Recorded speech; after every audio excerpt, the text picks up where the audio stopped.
Bonjour les gars. Commençons le briefing de cette étape.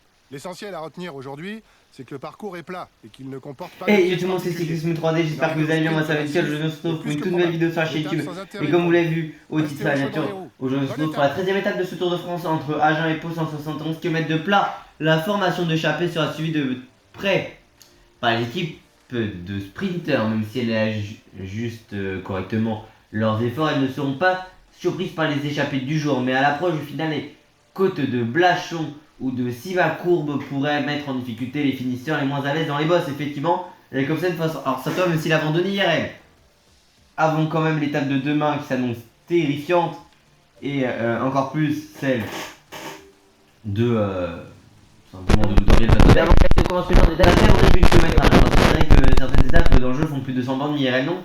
Mais avant que la vidéo commence plus en détail, n'oubliez pas de vous abonner, activer la cloche de notification, liker, partager, commenter, de venir me rejoindre sur Insta et sur TikTok, c'est Cyclisme 3D comme je vous l'ai dit. Agen Pau, évidemment, on est sur des terres de rugby, évidemment, le sud-ouest, et évidemment, Pau. Alors bon, le maire c'est François Bayrou, certes, le président du Modem, mais surtout Pau, c'est connu pour être la porte des Pyrénées. Porte des Pyrénées, et les Pyrénées, on y est déjà demain. Évidemment. Et c'est rare qu'on ne gagne pas à Pau sur le tour. Pau, évidemment, bon ça. Puis on a aussi en figure Henri IV. Attends, oh mais putain, mais Vlasov, bordel. Non, Vlasov, état de grâce pour lui. Bonne forme pour Hindley à l'heure. Forme classique pour Oglic qui est tombé hier. Jungels Dance au plus bas de sa forme. Danny Van Poppel et maladie verte pour Matheus Obrero. Mais par contre, mais genre vraiment Van Poppel il en a rien à faire. Lui, il peut pas être au plus bas de sa forme sur une étape où on s'en fout. Genre vraiment sur les chronos par exemple. Non, non. Lui, il a pas envie d'être là aujourd'hui. Hein. Si l'effort à fournir pour bon bah l'objectif aujourd'hui ça va être de tenter quelque chose hein. À ce moment-là de la course, certains sprinteurs pourraient se retrouver en difficulté et ne plus être en mesure de disputer. Parce que nous on a très clairement personne hein, vu qu'il n'est pas là. Évidemment Pau c'est dans cette ville qu'il y a eu les départs de la centième et l'arrivée. La centième, pardon, les 100 ans du maillot jaune est remporté par Jean-Philippe sur le chrono en 2019. Pau évidemment on est sur des terrains mine de rien quand même un peu vallonnés. Quand même vallonnés dans cette région là. Agen évidemment c'est connu pour sa ville de rugby mais les noix d'Agen aussi. Bon et on va parler de Agen en rugby qui évolue en Pro D2 à l'heure actuelle mais c'est vrai qu'on les a connus aussi parce qu'en 2021 bah, pendant plus d'un an ils n'avaient pas gagné de match. Entre juste avant le confinement en 2020 et en 2021 jusqu'à octobre à peu près pendant plus d'une saison en top 14 ils n'avaient pas gagné de match. Ils avaient fini la saison avec 2 points seulement. Je pense que s'il y a des supporters d'Agen qui me regardent, bah, je pense pas que vous voudrez qu'on parle de ça. On envoie Nico Dens à l'avant parce que Nico Dens c'est un mec baroudeur assez intéressant mine de rien. Et je pense qu'aujourd'hui il peut faire quelque chose.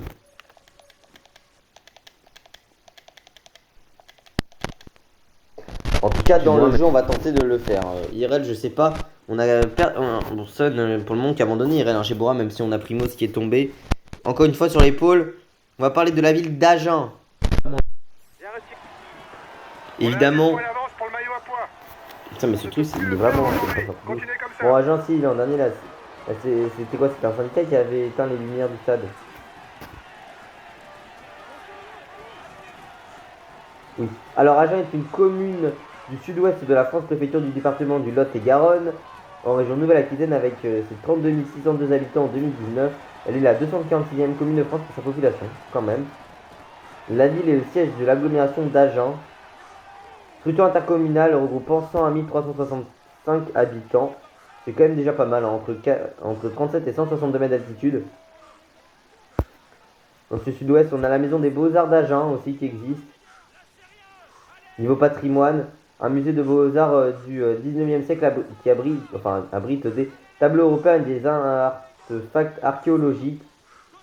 On a nous quand même Sharon Orange Code, une des révélations entre guillemets. Cette année sur les Fun qu'on a vu assez intéressant en 3ème des championnats de France, Thomas Gachignard. Et Sean Quinn, le champion des États-Unis qui est tombé hier. On a le pont canal d'Agen. Le Walligator Sud-Ouest qui est un parc d'attractions. Avec activités pour tous les âges, montagnes russes, manèges, etc. Et restaurant. Très bien, pourquoi pas. On est à côté du parcours du tour. La cathédrale Saint-Caprais d'Agen. Évidemment, Agen, donc il y a cette cathédrale aussi. Est-ce qu'on n'aurait pas par hasard. On a quand même un groupe de 10 qui est parti derrière nous. Au rugby, si on peut en parler, Agen qui aura Nice non, pardon, ils iront à Mont-de-Marsan. Attends, je comprends. Oui, réception de Nice pour aider la première journée de Pro D2. J'aimerais bien les voir Vannes jouer face au Stade Toulousain dans la première journée de top 14.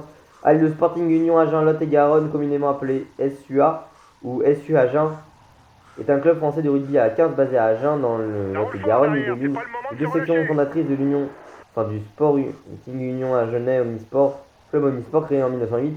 Il évolue depuis le 9 octobre 2021 au stade Armandie. Capitaine Arnaud Dupu, et Stade Armandie, du coup, est Pro D2 2023-2024. Eh bien, un ciel bleu et blanc. Et 1908, le président, c'est Jean-François Fontenot.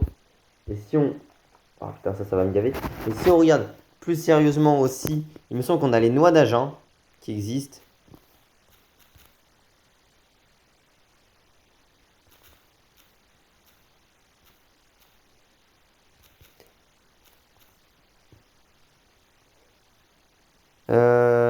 Non, les pruneaux d'Agen. Oh, je suis con. Non, mais j'avais un doute si c'était pruneaux ou pas. Du coup, c'est les pruneaux. Fruit emblématique d'Agen et véritable concentré d'énergie connu mondialement. Le pruneau est issu du séchage de la prune dente. La prune dente provient du croisement d'une variété d'une prune ramenée de Syrie au XIIe siècle et d'une variété locale allongée, goûteuse et violette. Il s'agit de la prune à pruneau. Très bien. Bon, écoutez, on est là-dedans. Et si on peut parler aussi, pourquoi pas, de Pau. Tiens, on va parler un petit peu de la ville de Pau. Assez rapidement, parce qu'on a beaucoup de choses à dire évidemment là-dessus. Pau est une ville située dans le sud-ouest de la France, dans le long de l'arête nord des Pyrénées, à environ 85 km de la frontière espagnole, en arpentant... Attendez, est-ce que... Non mais putain,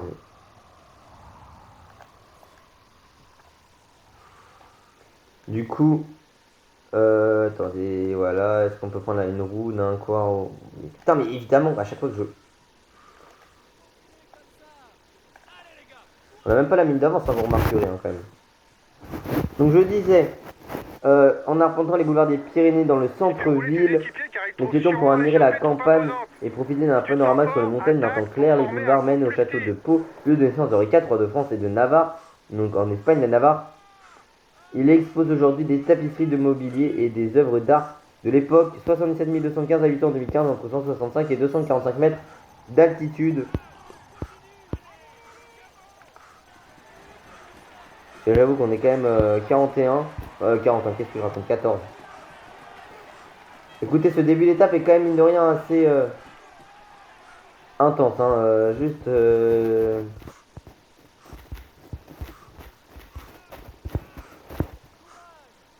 le temple de Pau, situé au 21 bis rue de Serviez, constitue un important édifice Amarkov qui a abandonné Irène pour le Covid. Et là, incontournable regard bâti dès 1837 par l'importante communauté anglicane qui l'appelait Christchurch. Et grâce à la générosité de la duchesse de Gordon, il a été agrandi en 1850 et 1870 vers l'est. Très bien.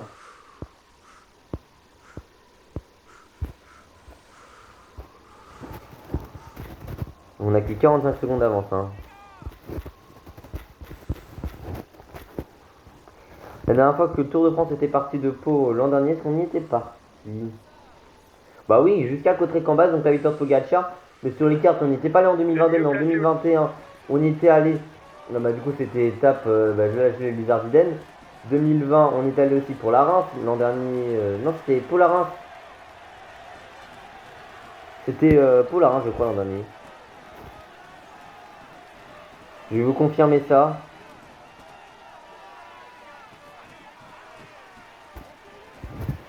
Je sais que l'an dernier c'était Pau la Reims.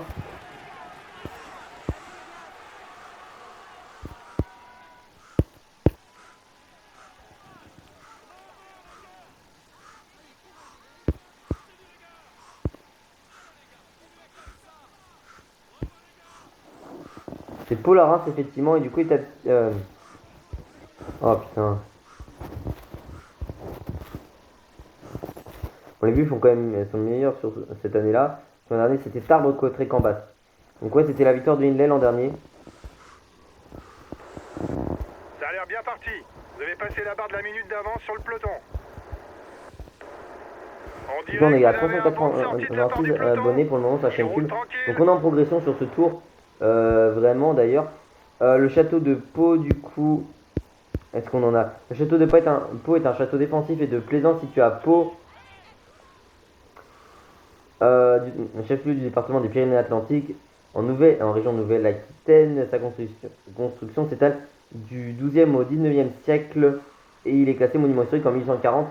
Est-ce qu'on pourrait par hasard aussi, on va parler pourquoi pas d'Henri IV et de cette région du Béarn. Henri IV, château de Pau, donc voilà, il est préservé de la démolition sous la Révolution française comme un hommage rendu à la nation à la mémoire d'Henri IV. Le château de Pau est un chef. Ah bah du coup c'est ce que j'ai mis, mais on remarquera que l'écart entre le peloton et l'échappée diminue. ouais, mais là les gars, honnêtement, on va pas tenir très longtemps, je pensais derrière. Il doit être en dépression Van Poppel, ce qui est le cas. Et même à l'heure qui a fait beaucoup d'efforts la veille, Jungels, Sobrero, on va tous leur donner. Donc juste pour dire quoi, en cas dit le grand ou le vert galant, ou encore le bon roi Henri, est né sous le nom d'Henri de Bourbon, le 13 décembre 1553 à Pau et est mort assassiné, donc c'est la Saint-Barth je crois, le 14 mai 1000 combien, 1600, non, bah non. Ah si 1600, c'est parce que après c'était Louis XIII son fils. Donc attendez, on va juste se mettre comme ça. Donc mort assassiné le 14 mai 1610 à Paris, et roi de Navarre à partir du 9 juin 1512 sous le nom d'Henri III et roi de France sous le nom d'Henri IV le 2 août 1589 jusqu'à sa mort en 1610. Il a réuni ainsi les dignités de roi de France et de Navarre et le premier roi de France de la maison capétienne de Bourbon. Très bien, très bien. Fils de Jeanne d'Albret, reine de Navarre, et Antoine de Bourbon, chef de la maison des Bourbons. Celui qui a rédigé aussi l'édit de Nantes, notamment. Qui est aussi important, mais là on fait notre Franck Ferrand. Voilà, édit de Nantes. Alors, est-ce qu'on peut avoir l'édit de Nantes? Est un édit de tolérance promulgué en avril 1598 par le roi de France Henri IV pour mettre fin aux guerres de religion, donc entre protestants et catholiques, qui ravageait le royaume de France depuis 1562, particulièrement la 8e guerre commencée en 1585. Ce soit la présentation normale, et on va juste parler du Béarn. Comme ça, j'en profite, pas la sauce béarnaise évidemment, quoi qu'on peut le faire aussi. Le Béarn est un pays au nord-ouest des Pyrénées. Il s'organise comme civitas romaine, vicomté médiévale, principauté souveraine qui fait l'acquisition du royaume de Navarre, qui à son tour redevient... Je sais pas la suite, mais bon, c'est pas grave. Le Béarn qui sont sur le Tour de France, hein, on a 368 531 habitants en 2020, 79 habitants au kilomètre carré, 4677 km carrés, et Pau depuis 1464, sa capitale. Elle va faire la sauce béarnaise. Et la sauce béarnaise ou la béarnaise est une sauce émulsifiée chaude à base de beurre doux clarifié, de jaune d'œuf, d'échalotes, d'estragon et de cerfeuil servie pour relever les viandes. C'est une variante de la sauce hollandaise. Et bah très bien. Je pense qu'on a fait le tour pour le moment. Là on a fait beaucoup de trucs hein, sur Pau. Bon, évidemment les dernières arrivées, avec des victoires mythiques côté français. Arnaud Démare en 2018. Mais surtout je peux penser à Péric Fédrigo en 2010 et en 2012 aussi. Mais à l'époque on faisait Luchon-Pau. Allez, on va en faire juste une dernière section paloise. Voilà.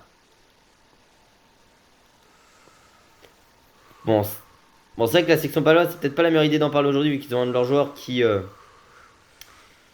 est impliqué dans l'affaire, vous savez, de l'agression sexuelle en Argentine. Mais si on peut le savoir, la section paloise est un club de rugby à 15 fondé en 1902 et basé à Pau. La section dispute ses rencontres à domicile au stade du Hameau.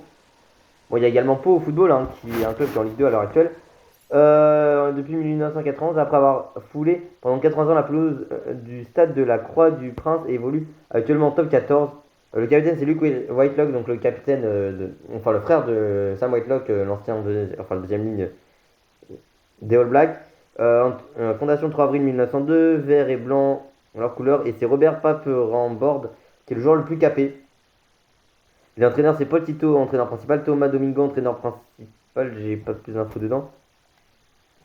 Oui, et j'ai entraîneur principal Geoffrey Lannes Petit, très bien.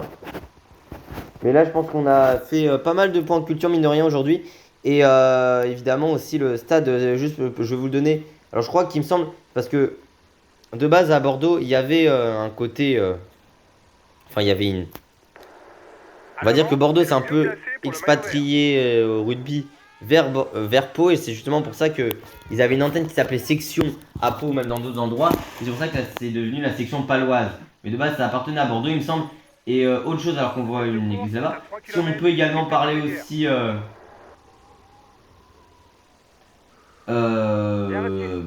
juste du Pau FC, donc qui est en Ligue 2, qui fait quelques saisons intéressantes, qui est quand même depuis le Covid. Il me semble qu'ils sont montés en 2020-2021, je crois, et ou un truc comme ça, et surtout que Pau au foot joue au Noscamp.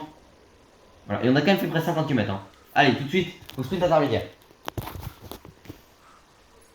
Voilà le vainqueur du sprint intermédiaire. Et je crois qu'on sera sur le circuit de Nogaro. On est arrivé l'an dernier, si vous vous souvenez bien. Et sur le circuit de Nogaro qui avait donné la victoire de Jasper Philipsen. Ciao. Bon, allez, je vais quand même vous reprendre pour ce sprint d'intermédiaire, même si c'est pas mal galère. Hein, parce que, tout simplement, on a un coéquipier, Danny Van Poppel, qui n'a pas tenu malheureusement pour lui. Et c'est bien dommage. Mais distance, on voit le circuit là-bas de Nogaro, il me semble, je crois. On y est arrivé du coup, comme j'ai dit tout à l'heure, l'an dernier. Voilà, et Van Poppel, on a mis personne à se relever pour l'aider. Ils sont que deux à l'avant. Mais ça ne veut absolument pas leur laisser beaucoup d'avance. Alors nous, on va faire des points. Écoutez, si on en a la capacité avec Primoz, on va pas non plus, je fais des répétitions, mais s'arracher pour les chercher. Hein. Ce qui va nous permettre d'ailleurs de parler justement de cette section paloise, qu'est-ce que je raconte. On pourrait le faire, mais on l'a déjà fait, donc on va parler du circuit de Nogaro. Donc Nogaro est une commune française située dans l'ouest du département du Gers, en région Occitanie. Sur le plan historique et culturel, la commune est dans le Bas-Armagnac ou Armagnac Noir, un pays s'inscrivant entre les vallées de l'Auzou, la Gélis, la Douze et du Midou. 1980 habitants en 2015. Et voilà. C'est surtout connu pour le circuit Paul Armagnac. Voilà. 24 journées club par an, 12 autos et 12 motos sont organisées sur le circuit Paul Armagnac, que ce soit amateur ou pur passionné.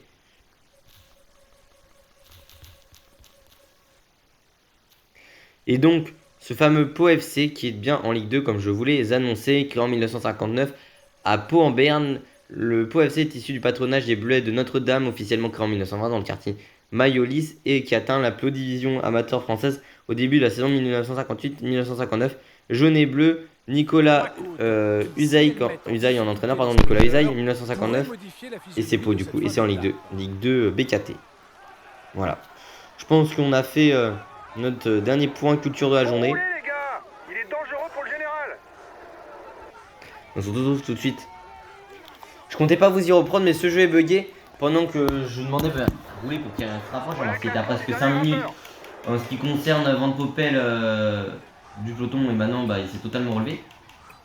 Non, putain, mais ce jeu de merde. Vous savez que quand à chaque fois je dis que ce jeu de merde, je le pense vraiment. Ce jeu il me saoule.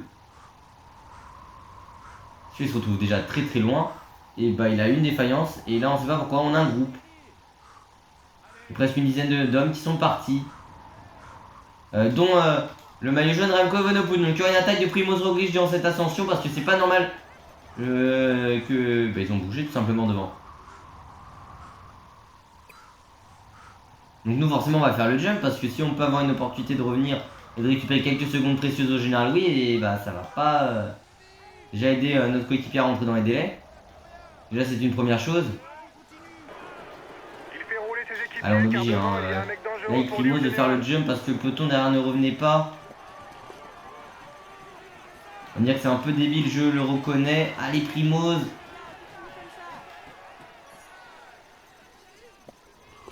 Faut revenir. On va revenir. Patience, mais ça va être le cas. Et non, le car il s'est stabilisé. Hein. Allez, revenir juste dans les roues. Allez. Vous êtes au courant qu'on a niqué la moitié de notre gel rouge pour revenir vraiment à 8 secondes 2. Hein. Et en plus on gaspille des forces, donc on va se relever parce que 10 secondes derrière il y avait le peloton, donc ça servait strictement à rien. Mais ça montre qu'il fallait quand même de la vigilance ici. Hein. Surtout que c'est Groupama qui se met à rouler. Cette étape elle va faire beaucoup de dégâts. Et c'est ouf comment on peut voir, rien que si t'es en mauvaise forme dans le jeu, comment ça influe de ouf. Hein. Là on a fait partir la faute avec Primoz à cause d'un bug qui existe toujours hein, sur ce jeu. Par contre mon ami, ah bah voilà, le campionat qui va être hors délai. Et ce con de Van Poppel va l'être aussi. À un moment je lui ai dit de rouler à 100 et j'ai tardé et bah voilà. Ouais ça roule toute la journée. Et on enchaîne maintenant avec la tout à l'heure je disais que j'allais peut-être pas vous reprendre pour la difficulté où j'ai accéléré avec Roglic, mais c'est vrai que je vous ai même pas repris pour celle d'après. C'est la seule difficulté de ce tour qu'on ne fera pas. C'est quand même débile. Mais je sens que ouais, je pense qu'il va être hors délai de notre coéquipier. Alors ça s'est un peu calmé, mais il faut dire que derrière lui ils sont 8 et s'il revient sur Van Den Broek ou même Fedorov etc et Kesbol il peut potentiellement ne pas être en délai si t'es pas dans les 10 derniers l'étape. C'est ça aussi hein. Du coup par contre on va passer sur Vlasov parce qu'on sait que le maillot à poids peut se jouer au point près. Par contre Vlasov lui il a même pas pris son gel, il pète la forme, il aurait pas pu l'avoir demain ça. L'état de grâce.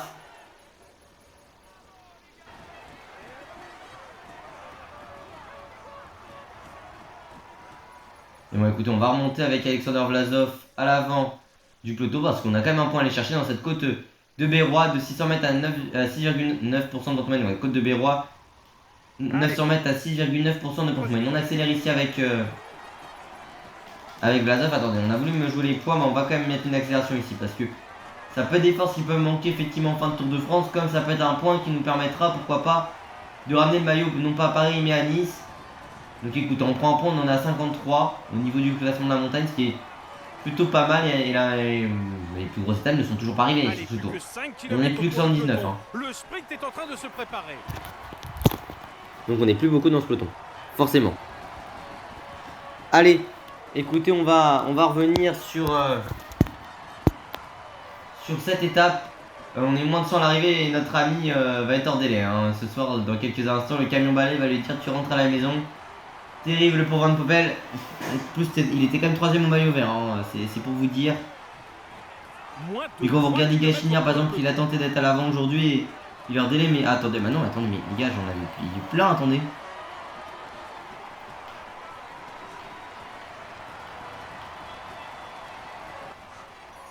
Non, il est bien 9ème en partant du bas. Hein. Van Poppel, c'est juste. Ils se sont séparés, c'est quoi cette merde? Et quand je vous dis que ce jeu il est bugué, c'est un truc de ouf. Hein. Donc la décision sera qu'on aura encore en moins ce soir. Avant les Pyrénées. Notre sprinter, donc écoutez, Carcassonne, on va rien tenter. C'est pas tout le temps, j'avais eu avec Wright en 2021. En 2022, pardon. Donc quand je l'ai fait beaucoup rouler, mais là. C'est surtout que le rythme a été freiné toute la journée en fait. Et si je pense que l'heure vient aussi à un moment que je l'ai fait rouler à 100 parce que je pensais qu'il pouvait au moins se rapprocher à 3-4 minutes du peloton, tu vois, mais non, pas du tout. Par contre, on va faire un sprint avec Primoz.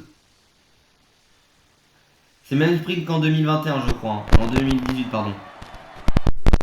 Donc remporté par Desmar.